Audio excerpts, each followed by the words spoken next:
Sir, काल तुम्ही खात्यांतर्गत बैठक बोलवलेली होती आणि आपण पाहतोय की गुटख्याविरोधात सध्या गुटखा बंदीचा कायदा राज्यात लागू आहे, तरी देखील गुटखा अगदी सर्रासपणे बाजारात विक्री करतो आणि त्या संदर्भात काही महत्त्वाचे निर्णय MPID अंतर्गत कारवाई करण्याचा देखील निर्णय तुम्ही घेतलेला आहे.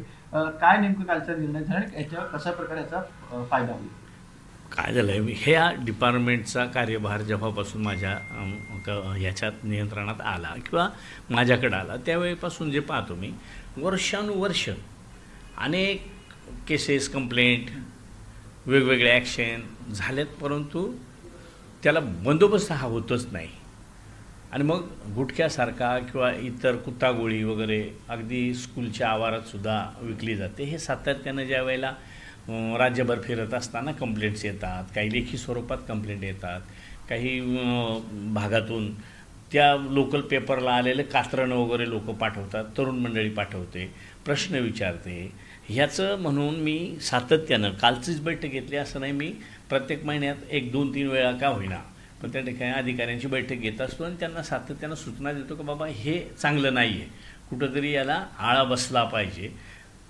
तर त्यावेळेला थोडंसं जेव्हा सूचना दिल्या जातात तेव्हा एखाद्या 2 दिवस थोडीशी त्याची कार्यवाही दिसते, पुन्हा ते तसं शांत होऊन जाते. म्हणजे मीटिंग घेतल्याशिवाय असा प्रकारच होत नाही का बाबा तिथं जागृतपणे कुठं लक्ष ठेवलं. म्हणून मी अनेक वेळा सूचना दिल्या. आता कालच्या मीटिंगमध्ये मी तीच सूचना दिली का बाबा आपण आता मोकाकासारखा कायदा करण्याच्या संदर्भात अगदी तज्ज्ञांचं मार्गदर्शन घेऊन, विधिन्यायाचं मार्गदर्शन घेऊन आपण त्याच्या संदर्भात विचार करतो आहे. खूप दिवसाचा त्याचा पाठपुरावा मी त्या ठिकाणी करतो का जेणेकरून हा जो रेग्युलर जो कायदा आहे FDAचा त्याच्यात साधारण 5 लाख रुपयापर्यंतचा दंड वगैरे आहे. आणि 5 लाख रुपये एवढा मोठा बिझनेस, चुकीचा बिझनेस करणाऱ्याला 5 लाख रुपये फार किरकोळ असतील असं मला वाटतं.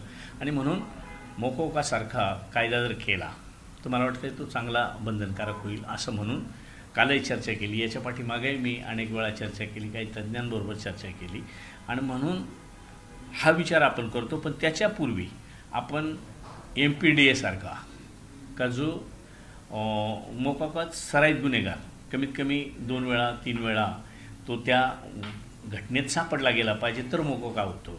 पण मला वाटतं हे जे सराईत आहेत लोक यांना जर डिपार्टमेंटनं किंवा आमच्या विभागानं जर सातत्यानं त्यांच्यावर 4-2 महिने लक्ष ठेवलं तर मला वाटतं त्यांचं सततच हे असण्याचं नाकारता येत नाही. मग ते केव्हाही मोकोकाच्या अंतर्गत येऊ शकतात.